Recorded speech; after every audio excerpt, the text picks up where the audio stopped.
నమస్కారం metro news కి స్వాగతం ముందుగా ముఖ్యాంశాలు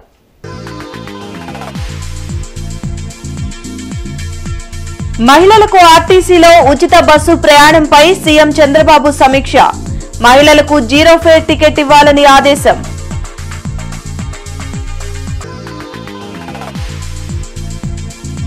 అమరావతిలో ప్రభుత్వ భవన నిర్మాణాలను పరిశీలించిన మంత్రి నారాయణ పనులు వేగవంతంగా జరుగుతున్నాయని వెల్లడి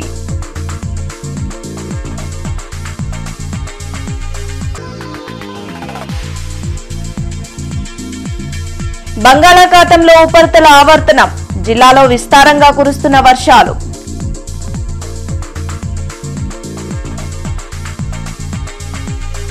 ఆగస్టు 15 నుండి ప్రారంభం కానున్న మహిళలకు ఆర్టీసీ ఉచిత బస్సు ప్రయాణ పథకంలో జీరో ఫేర్ టికెట్ను మహిళలకు ఇవ్వాలని సీఎం చంద్రబాబు అధికారులకు సూచించారు. వెలగపూడి సచివాలయంలో మహిళలకు ఆర్టీసీ ఉచిత బస్సు ప్రయాణ పథకంపై అధికారులతో సీఎం చంద్రబాబు సమీక్షించారు. ఎక్కడి నుంచి ఎక్కడకు ప్రయాణం చేస్తున్నారు, ఎంత మేర వారికి డబ్బు ఆదా అయ్యింది అనేది టిక్కెట్లో స్పష్టంగా అర్థమయ్యేలా ఉండాలని చెప్పారు. దీనికి తగ్గట్టుగా సాఫ్ట్వేర్ను సిద్ధం చేసుకోవాలని సీఎం ఆదేశించారు. ఆర్టీసీని లాభాల బాట పట్టించేందుకు ఇతర ఆదాయ మార్గాలు పెంపొందించుకోవడం, నిర్వహణ వ్యయం తగ్గించుకోవడం వంటి వాటిపై దృష్టి పెట్టాలని తెలిపారు. ఇకపై ఏసీ ఎలక్ట్రానిక్ బస్సులను మాత్రమే కొనుగోలు చేయాలని ముఖ్యమంత్రి చంద్రబాబు అధికారులకు దిశానిర్దేశం చేశారు. దీనివల్ల నిర్వహణ వ్యయం తగ్గుతుందని, అన్ని ఆర్టీసీ డిపోల్లోనూ ఛార్జింగ్ స్టేషన్లు ఏర్పాటు చేసే అంశంపై అధ్యయనం చేయాలని చంద్రబాబు స్పష్టం చేశారు. బంగాళాఖాతంలో ఉపరితల ఆవర్తనంతో పాటు ద్రోణి ప్రభావం కొనసాగుతుంది. దీంతో రాష్ట్రంలో 4 రోజుల పాటు భారీ నుంచి అతి భారీ వర్షాలు కురిసే అవకాశముందని వాతావరణ శాఖ తెలిపింది. ఉరుములు మెరుపులతో కూడిన వానలు పడే అవకాశం ఉన్నందున ప్రజలు అప్రమత్తంగా ఉండాలని అధికారులు తెలిపారు.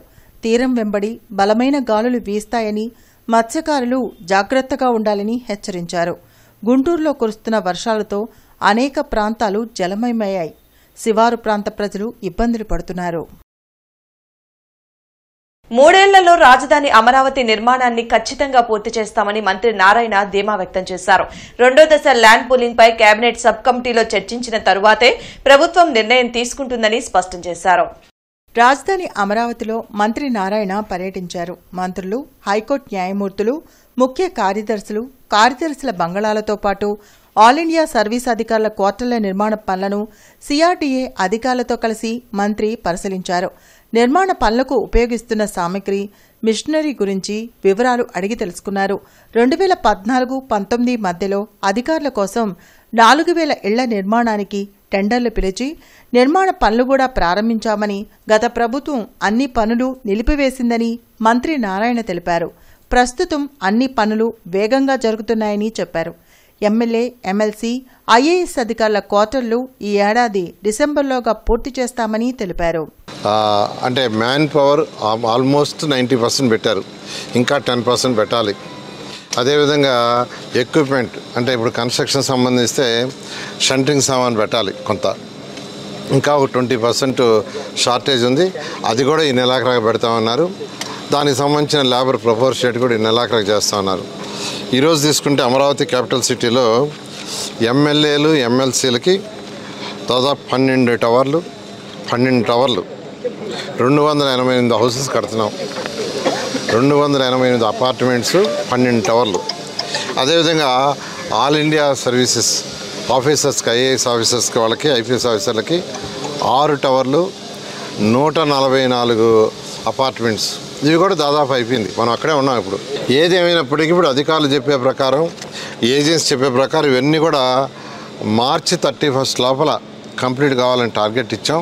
ఈ అమరావతి క్యాపిటల్ సిటీలు ఏదైతే 3 సంవత్సరాల్లో పూర్తి చేస్తామని చెప్పామో 100కి 100 3 సంవత్సరాల్లో పూర్తవుతుంది. అమరావతిలో 2వ దశ ల్యాండ్ పూలింగ్పై కేబినెట్ సబ్ కమిటీలో చర్చించి నిర్ణయం తీసుకుంటామని మంత్రి నారాయణ తెలిపారు. కేబినెట్ సబ్ కమిటీ నిర్ణయం మేరకే వచ్చే మంత్రివర్గ సమావేశంలో భూ సమీకరణపై డెసిషన్ ఉంటుందని అన్నారు.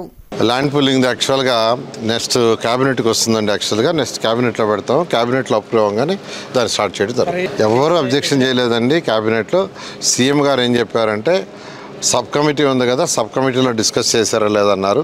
యాక్చువల్గా ఆ సబ్ కమిటీ యాక్చువల్గా ఉండేది ఇంకో దానికి ఉండింది. అయితే ఆ సబ్ కమిటీనే దీన్ని కంటిన్యూ చేసి దీంట్లో డిస్కస్ చేసి తీసుకురమ్మన్నారు. సబ్ కమిటీ రేపు ఎల్లుండో కూర్చొని డిస్కస్ చేస్తుంది. డిస్కస్ చేసిన తర్వాత ఈ క్యాబినెట్ పెట్టడం. టీడీపీ కేంద్ర కార్యాలయంలో నిర్వహించిన గ్రీవెన్స్ కార్యక్రమంలో ఏపీఐడీసీ చైర్మన్ డేగల ప్రభాకర్ బాధితుల నుండి వినతులు స్వీకరించారు. గ్రీవెన్స్కు వచ్చిన అర్జీదారుల నుండి వినతులు స్వీకరించి ఆయా సమస్యల పరిష్కారానికి అక్కడికక్కడే సంబంధిత అధికారులకు చైర్మన్ డేగల ప్రభాకర్ ఫోన్ చేసి మాట్లాడారు. అన్యాయంగా వైసీపీ నాయకులు భూ ఆక్రమణలు చేశారని బాధితులు వాపోయారన్నారు. తమకు న్యాయం చేయాలని వైసీపీ నేతల వల్ల అనేక ఇబ్బందులు పడిన బాధితులు చైర్మన్ డేగల ప్రభాకర్ ఎదుట కన్నీటి పర్యంతమయ్యారు. ఆయా బాధితుల నుంచి అర్జీలు స్వీకరించి తమకు తగిన న్యాయం చేసేందుకు కూటమి ప్రభుత్వం ఉందని భరోసా కల్పించారు.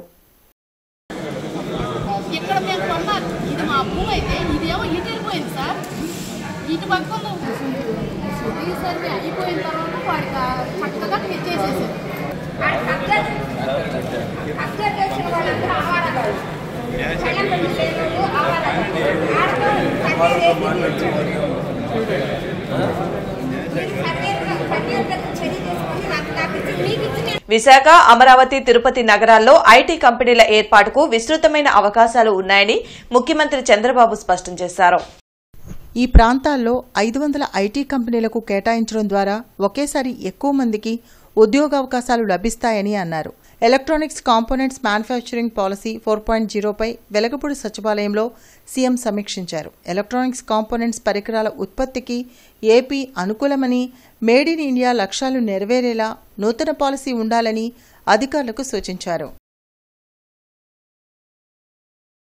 కలెక్టరేట్లో ప్రజా సమస్యల పరిష్కార వేదిక కార్యక్రమం జరిగింది. జిల్లా నలుమూలల నుండి వచ్చిన బాధితులు తమ సమస్యలు పరిష్కరించాలంటూ కలెక్టర్ నాగలక్ష్మికి వినతులు అందించారు.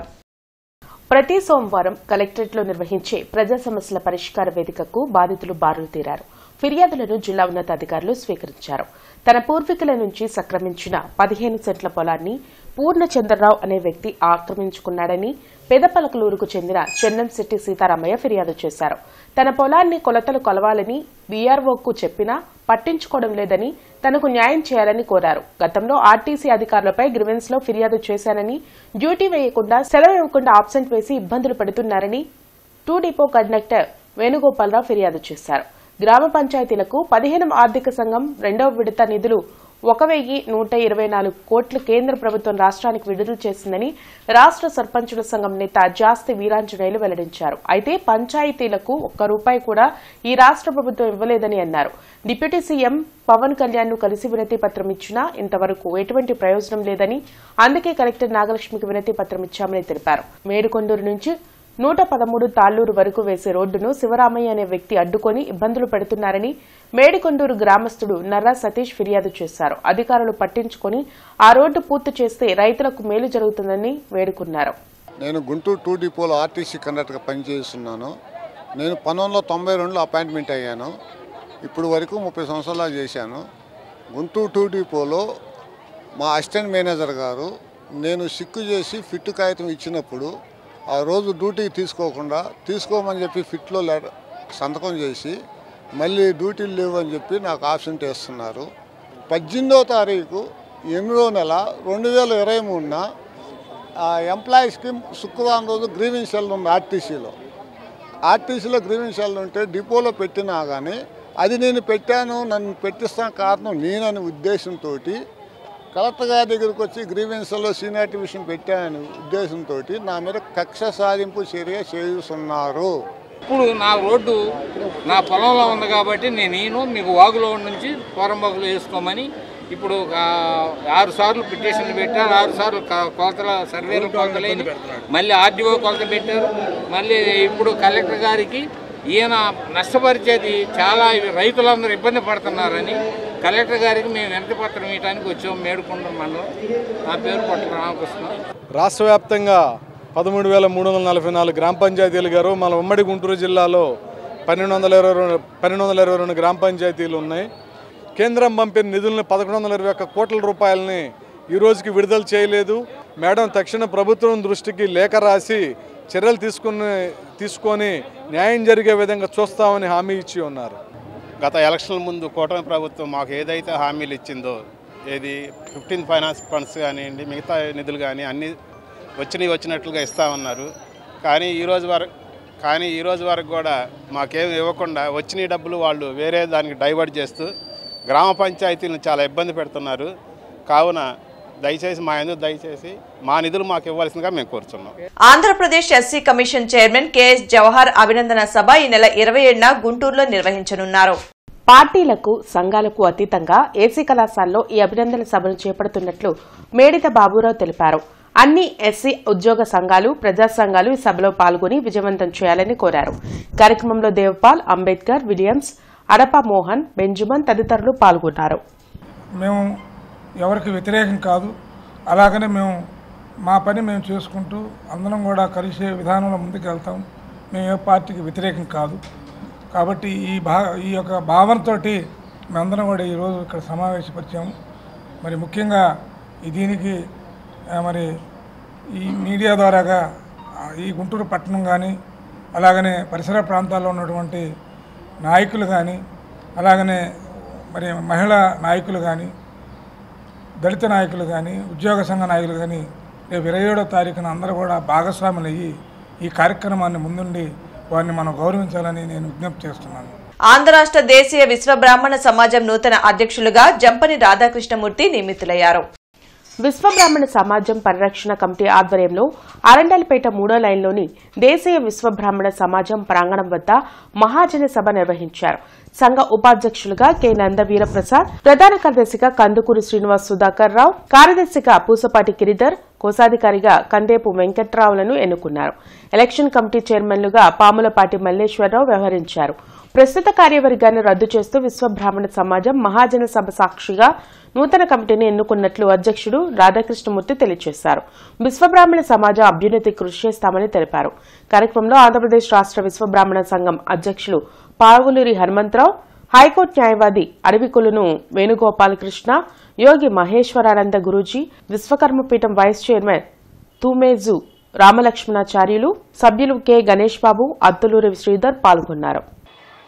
8 తీర్మానాలను ప్రవేశపెట్టగా వాటిని మీరందరూ హృదయపూర్వకంగా ఆమోదించినందుకు మరోమారు ధన్యవాదాలు తెలియజేస్తూ ఉన్నాను. తప్పనిసరిగా ఈ సమాజ ఆర్థిక వనరులని, భౌతిక వనరులని అభివృద్ధిపరిచి పేద విశ్వబ్రాహ్మణ బిడ్డలకి వారి చదువు సంధ్యలకు కానీ, సంస్కృతి సంప్రదాయాల ప్రచారానికి కానీ వినియోగించి జాతి చైతన్యానికి మేము కృషి చేయగలమని, చేస్తామని మీ అందరికీ కూడా మరోమారు. జిల్లా ఎస్పీ కార్యాలయంలో ప్రజా సమస్యల పరిష్కార వేదిక కార్యక్రమం జరిగింది. జిల్లా నలుమూలల నుండి వచ్చిన బాధితులు తమ సమస్యలు పరిష్కరించాలంటూ ఎస్పీ కార్యాలయంలో అధికారులకు వినతులు ఇచ్చారు. ప్రతి సోమవారం ఎస్పీ కార్యాలయంలో నిర్వహించే ప్రజా సమస్యల పరిష్కార వేదికకు బాధితులు భారీగా తరలివచ్చారు. ఫిర్యాదులను పోలీసు ఉన్నతాధికారులు స్వీకరించారు. ఆయా సమస్యల పరిష్కారానికి తగు చర్యలు తీసుకుంటామని భరోసా కల్పించారు. మెరుగు పెట్టిస్తానని 40 గ్రాముల బంగారు ఆభరణాలు పాతగుంటూరుకు చెందిన బంగారం కొట్టు వ్యక్తి రమేష్ తీసుకువెళ్లి బంగారం ఇవ్వకుండా పరారైపోయాడని శ్రీకృష్ణనగర్కు చెందిన రోసమ్మ ఫిర్యాదు చేశారు. తన ఇంట్లో అద్దెకు ఉన్న చుక్కపల్లి సోమశేఖర్ తన కుటుంబ సభ్యులు తనకు తెలియకుండా తన అకౌంట్ నుంచి 13,73,500 రూపాయలు కాజేశారని ముక్కామల స్వాతి అనే వృద్ధురాలు ఎస్పీ కార్యాలయంలో ఫిర్యాదు చేశారు. తెనాలి పోలీస్ స్టేషన్లో ఫిర్యాదు చేస్తే న్యాయం చేయలేదన్నారు. తన పిన్నికి సహాయంగా స్టేషన్కి వెళ్తే సీఐ అసభ్యంగా మాట్లాడారని మాజీ సైనికుడు శివరామకృష్ణ తెలిపారు.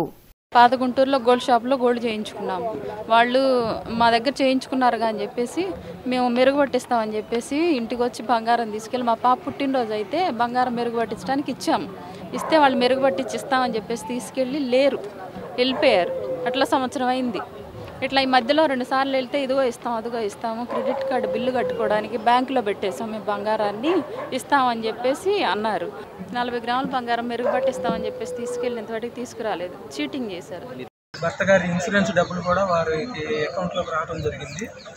ఆ టైంలో నేను అందుబాటులో లేను. మా పిన్ని గారికి వారి బంధువైనటువంటి సుక్కపల్లి శ్రీసాయి అనే కురవాడు అందుబాటులో ఉండటం వల్ల అతని బ్యాంకుకి తీసుకురావడం జరుగుతుండటంతో ఆ 13,73,500 రూపాయలు మా అమ్మగారి అకౌంట్లో ఉన్న డబ్బులన్నీ కూడా అతను ఆన్లైన్ ట్రేడింగ్ దాంట్లో పెట్టాడండి. అతను వాళ్ళ తల్లిదండ్రులు వాళ్ళ అక్కయ్య గారు అందరూ కలిసి దాని కేసు విషయమై తెనాలి 3 టౌన్లో మేము కేసు ఫైల్ చేయడం జరిగిందండి. కేసు ఫైల్ చేసిన తర్వాత వాళ్ళు మీరు కోర్టులో తెలుసుకోండి అది ఇది అని మమ్మల్ని తిట్టడం జరిగింది. తర్వాత కూడా మాకు ఏ విషయం చెప్పలేదు. గ్రీవెన్స్లో పెట్టాను. తర్వాత కూడా గ్రీవెన్స్లో పెట్టినా కానీ పోలీస్ స్టేషన్కి వెళ్ళి తెలుసుకున్న తెనాలి 3 టౌన్ వాళ్ళు ఏ విధమైన సమాధానం చెప్పలేదు. మీరు పద్దాక రావటం దేనికి అది ఇది అని అనడం జరుగుతుంది. సత్తెనపల్లి నియోజకవర్గం పాకాలపాడు పిఎస్సిఎస్ చైర్మన్ గా కొణికినేని సత్యనారాయణ మరియు మెంబర్లుగా పేరం హరిబాబు, అన్నదాసు వెంకట్రామయ్య ప్రమాణ స్వీకార మహోత్సవంలో సత్తెనపల్లి ఎమ్మెల్యే కన్నా లక్ష్మీనారాయణ పాల్గొన్నారు. ఈ సందర్భంగా కన్నా లక్ష్మీనారాయణ మాట్లాడుతూ గ్రామీణాభివృద్ధిలో కోఆపరేటివ్ సొసైటీల పాత్ర ఎంతో కీలకమన్నారు. కొత్తగా నియమితులైన సొసైటీ ప్రతినిధులు సమగ్రాభివృద్ధికి కృషి చేయాలని తెలిపారు. సొసైటీలో బకాయిలు త్వరగా చెల్లించేలా చూసి అభివృద్ధి పథంలో నడిపించాలని కోరారు. గత ప్రభుత్వంలో సొసైటీలో జరిగిన అవకతవకల గురించి విచారణ జరిపి తగు చర్యలు తీసుకుంటామని తెలిపారు. ఆదాని విద్యుత్ స్మార్ట్ మీటర్లు ప్రజల పాలిట ఉరితాళ్లని సిపిఎం రాష్ట్ర కార్యదర్శి వర్గ సభ్యులు సిహెచ్ బాబురావు ధ్వజమెత్తారు. బ్రాడిపేటలోని సిపిఎం కార్యాలయంలో జరిగిన మీడియా సమావేశంలో రాష్ట్ర కార్యదర్శి వర్గ సభ్యులు సిహెచ్ బాబురావు మాట్లాడారు. రాష్ట్ర ప్రభుత్వం విద్యుత్ అధికారులతో అబద్దాలు చెప్పించి అసత్యాలు ప్రచారం చేస్తున్నారని మండిపడ్డారు. ఎన్నికల సమయంలో స్మార్ట్ మీటర్ల వలన ప్రజలు నష్టపోతారని వాటిని పగలగొట్టాలని చెప్పి కూటమి నేతలు మాట తప్పారని దుయ్యబట్టారు. ట్రూఅప్ ఛార్జీల పేరుతో ప్రజలపై భారం వేసే విధానాన్ని రద్దు చేయాలని డిమాండ్ చేశారు. ఈ కార్యక్రమంలో జిల్లా కార్యదర్శి వర్గ సభ్యులు Pasam Ramarao, M Ravi, Eemani Apparao, B Venkateswarlu, Y Netaji, K Nallikanth తదితరులు పాల్గొన్నారు. స్మార్ట్ మీటర్లు పగలగొట్టాలని కూటమి నేతలు, లోకేష్ గారు, తెలుగుదేశం నేతలు ప్రతిపక్షములో ఉన్నప్పుడు ప్రకటించిన మాట నిజమా కాదా? ఆ రోజు తప్పైతే స్మార్ట్ మీటర్లు ఇవాళ ఎలా ఒప్పైనాయి? స్మార్ట్ మీటర్ల ఒప్పందం జరిగింది మోడీ గారి ఆదేశాల మేరకు వైసీపీ ప్రభుత్వంలో జరిగిందన్నారు. మరి ఆ ఒప్పందాన్ని మీరు రద్దు చేయకుండా ఎందుకు కొనసాగిస్తున్నారు? రాష్ట్ర ప్రజలకి ముఖ్యమంత్రి గారు చెప్పాలి.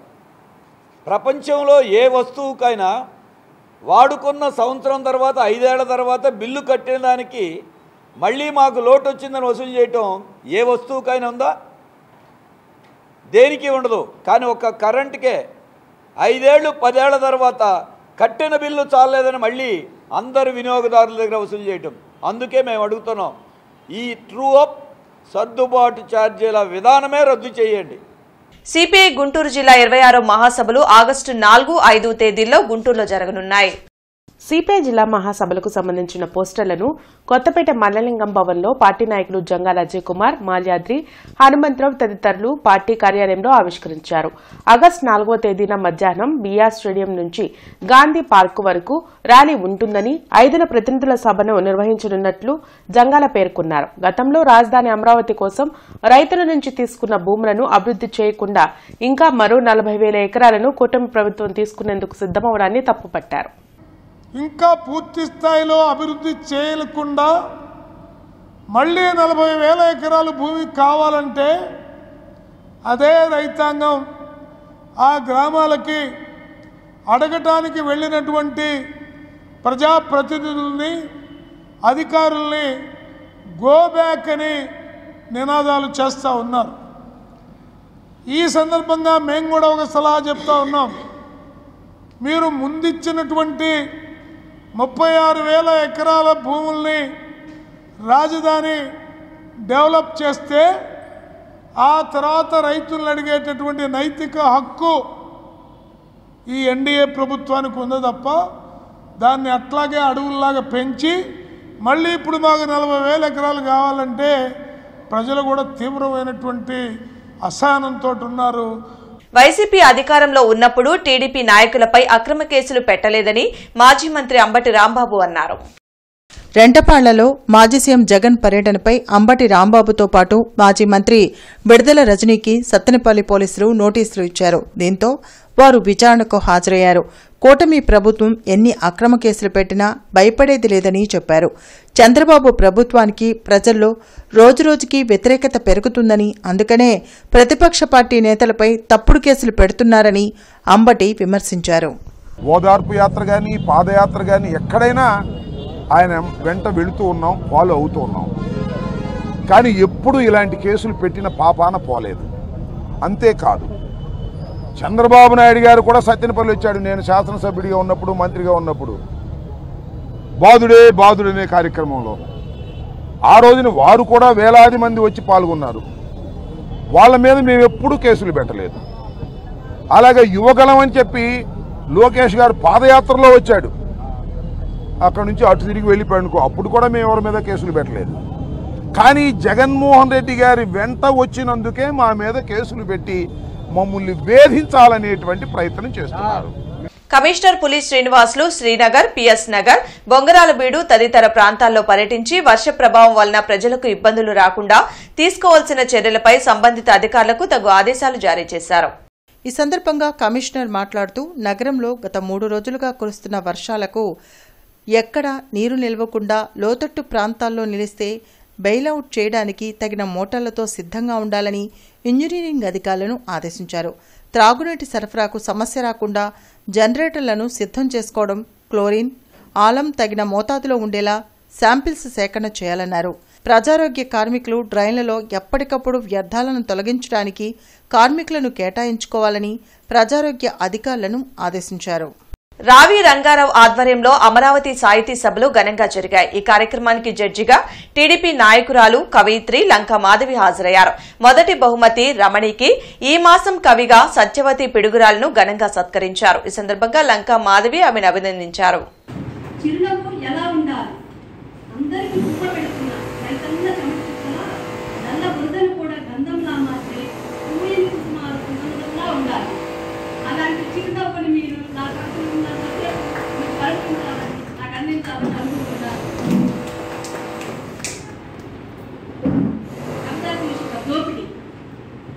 కమిషనర్ వ్యవసాయ శాఖ వారు జీవన ఎరువుల వాడకం, నిరంతరం ఆదాయం ఇచ్చే పంటల విధానం, వరి ఏ గ్రేడ్ నమూనాలపై రూపొందించిన ప్రచార పోస్టర్ను జిల్లా కలెక్టర్ ఎస్ నాగలక్ష్మి, జేసీ భార్గవ్ తేజ, స్పెషల్ డిప్యూటీ కలెక్టర్లు గంగరాజు, లక్ష్మీకుమారి, జిల్లా రెవెన్యూ అధికారి ఖాజావలి, జిల్లా వ్యవసాయ అధికారి నాగేశ్వరరావులతో కలిసి ఆవిష్కరించారు.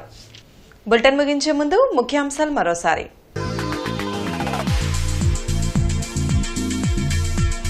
మహిళలకు ఆర్టీసీలో ఉచిత బస్సు ప్రయాణంపై సీఎం చంద్రబాబు సమీక్ష. మహిళలకు 0 ఫేర్ టికెట్ ఇవ్వాలని ఆదేశం.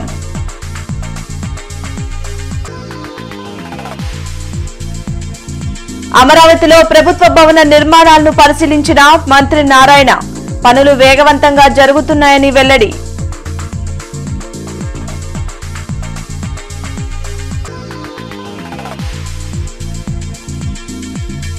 బంగాళాఖాతంలో ఉపరితల ఆవర్తనం, జిల్లాలో విస్తారంగా కురుస్తున్న వర్షాలు.